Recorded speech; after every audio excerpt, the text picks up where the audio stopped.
We'll start by removing the previous power supply. Next, we connect the components to the new UPS system.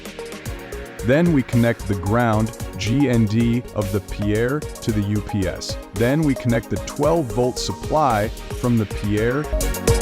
After that, we wire the neutral of the power supply. After wiring, we'll connect the live of the power supply, followed by connecting the battery to the UPS system.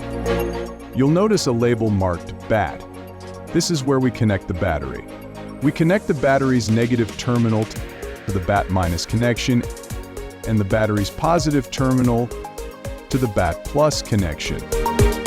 It's important to note that the system won't start working immediately. Since this is an UPS power supply, it will only activate after the main power is cut off. Now we power up the system. The system receives power, the indicator light comes on, and it starts charging the battery while supplying power to the PIERRE controller. At this point, the system is operational and we can see everything working. Let's test it. If we turn off the power supply and unplug the system, you'll notice that the UPS keeps supplying power to the PIERRE controller, and the light remains on, indicating that the system is running with battery power. And that's it. Thanks for watching, and see you in the next tutorial.